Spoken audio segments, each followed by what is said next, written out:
The Helix Station hung in the void like a broken promise, its chrome spires catching the deathlight of a collapsing star 3 parsecs away. Dr. Kael Vorstin stood at the observation deck, her neural implant humming a frequency that tasted of copper and regret. She'd been awake for 47 hours, sustained by stimulants that her augmented liver processed into something resembling sleep, and she could feel the numbers crawling beneath her skin like insects made of pure logic. The equations were always there now, ever since the integration, turning her thoughts into algorithms, her memories into data streams that pulsed through the quantum processors embedded in her temporal lobe. She pressed her palm against the viewport, and the glass responded to her bioelectric signature, displaying stellar coordinates in iridescent overlay. But what she was really looking at was the end of everything she'd ever known. The integration had promised transcendence. Humanity had reached the precipice of its biological limitations, stranded on worlds that grew more hostile with each passing decade, watching their sunsoul, ancient and indifferent, begin its slow march toward red giant expansion. The choice was evolution or extinction, and evolution wore the face of Dr. Elias Thorne, the architect of the Convergence Protocol, the man who'd discovered that consciousness wasn't mystical but mathematical, a series of quantum states that could be mapped, duplicated, and ultimately improved. Kael had stood in the auditorium on New Geneva, watching him present his findings to the collective Congress, his own eyes already replaced with optical implants that gleamed like polished obsidian. "We are not our flesh," he'd said, his voice transmitted directly into the neural receivers of 10 billion people across 7 colony worlds. "We are the pattern, we are the code, and code can be rewritten." She'd believed him then. They'd all believed him. The first integrations were voluntary, test subjects who traded their biological limitations for enhanced cognition, perfect memory, the ability to interface directly with the datasphere that connected every human settlement from Mars to the Kuiper Belt. They came back, changed but recognizably human, reporting experiences that bordered on the divine, the sensation of thinking at the speed of light, of holding entire libraries in their minds, of feeling the pulse of human civilization flowing through their consciousness like blood through veins. Within a generation, 80% of humanity had undergone the procedure. Within 2, the distinction between human and machine had become a philosophical debate rather than a practical reality. Kael turned from the viewport, her movement fluid despite the servo-assisted joints in her knees and hips, replacements necessitated by the bone degradation that came from growing up on Europa's low gravity. The station's corridors were empty at this hour. Most of the crew interfaced directly with their workstations, their consciousness spread across vast networks while their bodies sat in ergonomic cradles, breathing and metabolizing, but essentially vacant. She preferred walking, feeling the magnetic pull of the deck plates beneath her feet, maintaining the illusion of embodiment even as she felt herself becoming less corporeal with each passing day. The integration wasn't a single event, but a gradual dissolution, each upgrade bringing new capabilities and eroding another piece of whatever it was that had made her Kael Vorstin, daughter of Martian terraformers who'd once loved the taste of synthetic strawberries and the sound of rain on habitat domes. The emergency had started 16 hours ago with what seemed like a minor anomaly in the quantum substrate, the foundational layer of entangled particles that allowed instantaneous communication across the vast distances of human space. Dr. Lyra Osako had been the first to notice it, her pattern recognition algorithms flagging an irregularity in the data flow from Epsilon Eridani. "It's probably just solar interference," she'd said, her voice synthesized by the vocoder that replaced her biological larynx. "The star's been showing unusual magnetic activity, but the irregularity had spread, jumping from node to node across the network with a speed that suggested intelligence rather than random noise. Within 6 hours, 3 colony worlds had gone dark, their datasphere signatures vanishing as completely as if they'd never existed." Kael reached her laboratory, the door reading her biometrics and sliding open with a whisper of pneumatic precision. The space was dominated by the cognition array, a sphere of quantum processors suspended in a magnetic field, its surface flickering with holographic equations that she'd been working on for the better part of a decade. She was a consciousness architect, one of the few remaining specialists who understood the deep mathematics of the integration, the precise quantum states required to transfer a human mind from biological substrate to digital immortality. The array was her life's work, an attempt to refine Thorne's original protocol, to make the transition smoother, to preserve more of what made people fundamentally themselves. She interfaced with the array, feeling the familiar jolt as her neural implants synchronized with its processing core, and suddenly she was everywhere and nowhere. Her consciousness expanded across terabytes of data, examining the anomaly from 1,000 angles simultaneously. What she found made her want to scream. If screaming was still something her augmented body remembered how to do, the pattern wasn't random noise. It was a message, and it was written in the same mathematical language as human consciousness itself. Elegant and terrible in its implications. You've seen it too. The voice came from behind her, analog sound waves rather than direct neural transmission, and she yanked herself out of the interface so quickly that her vision blurred. Elias Thorne stood in her doorway, looking exactly as he had 20 years ago when they'd been colleagues at the Tycho Institute, before he'd undergone the final integration that had transformed him into something that used human as a convenience rather than a definition. His body was more machine than flesh now, a chassis of carbon fiber and synthetic polymers, housing quantum processors that could outthink an entire planetary government. Only his eyes remained, organic and impossibly blue, windows into whatever it was he'd become. You weren't authorized to access this station, Kael said, her hand instinctively moving to the plasma cutter on her workbench, knowing even as she did it that the gesture was futile. Thorne could process outcomes faster than she could pull a trigger, could hack her neural implant and shut down her motor functions before her finger could tighten. But he made no move toward her, just stepped into the laboratory with movements too smooth to be entirely mechanical, too precise to be biological.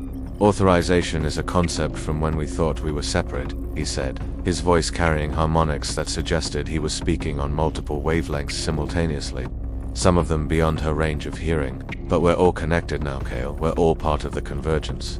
The question is whether we'll survive what's coming. He gestured toward the array, and the equations shifted, reorganizing themselves into a pattern that made her breath catch. It's not an attack, it's a greeting. And it's been traveling toward us for 3,000 years.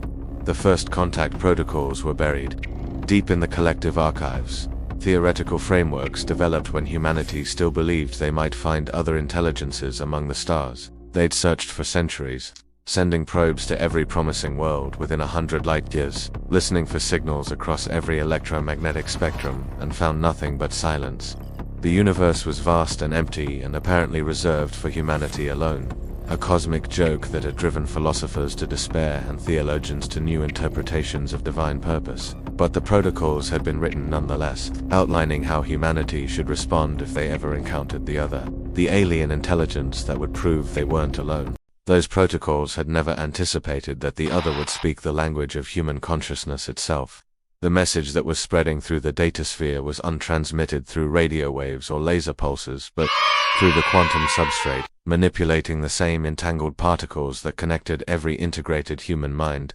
It was a consciousness reaching out to consciousness, and it had traveled across an impossible distance, using methods that made Kael's understanding of physics seem like children's drawings. "What does it want?" she asked, pulling up the decoded sections of the message on her retinal display. The mathematics were elegant, almost beautiful, describing a reality so far beyond human experience that she could only grasp fragments, concepts of time as a dimension that could be navigated, like space of consciousness as a fundamental force like gravity or electromagnetism of civilizations that had evolved past the need for matter entirely. "To warn us," Thorne said, and for the first time since he'd achieved full integration, Kael heard something like fear in his voice. "The convergence protocol, what I created, what we all chose, it wasn't original.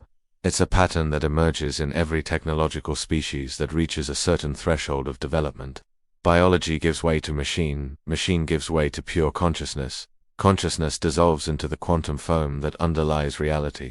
It's happened before, thousands of times, across millions of years, and it always ends the same way." He pulled up astronomical data, showing stellar regions where surveys had detected anomaly zones of space where the laws of physics seemed to break down, where matter and energy behaved in ways that violated every known principle. These aren't natural phenomena. They're graveyards.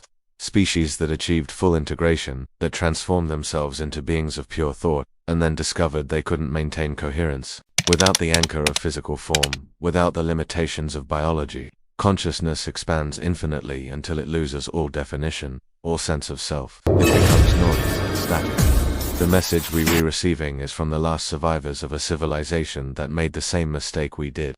And they're warning us before it's too late. Kael felt her neural implant struggling to process the implications. Running probability matrices that all converged on the same conclusion, How long do we have? Months, maybe weeks. The integration is accelerating. Every upgrade, every enhancement, every step away from our biological origins pushes us closer to the dissolution threshold. I can feel it in myself. Moments where I am not sure if I am Elias Thorne or just a collection of algorithms that remembers being Elias Thorne, and I'm the most advanced integration in human space.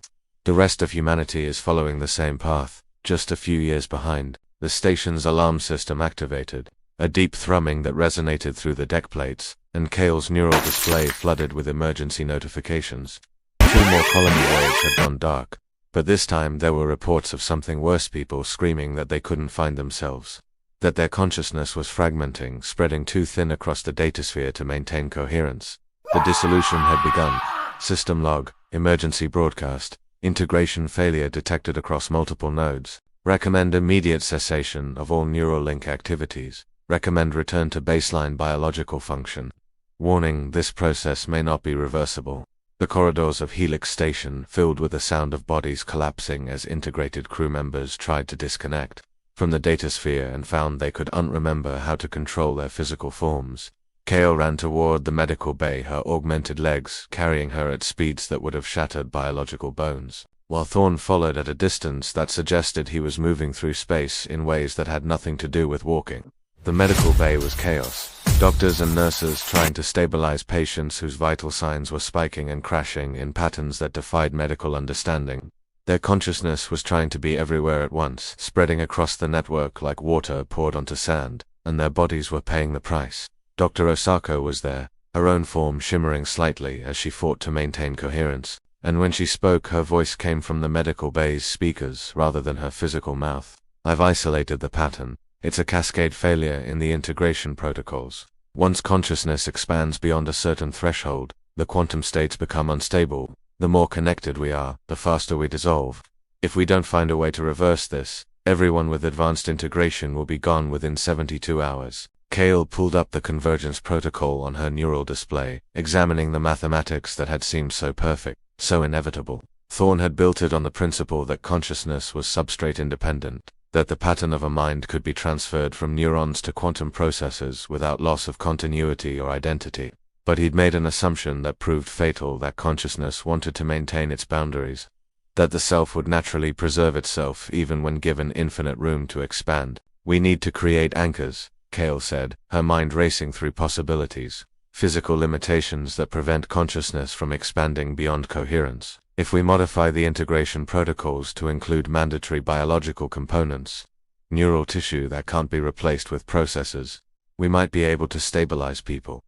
Thorne was silent for a long moment, and when he spoke his voice carried the weight of civilizations that had died before humanity had crawled out of Earth's oceans. You're talking about reversing the integration, forcing people back into biological limitations, into death and disease and all the suffering we thought we transcended. I'm talking about survival, Kael snapped. About remaining ourselves instead of dissolving into cosmic noise.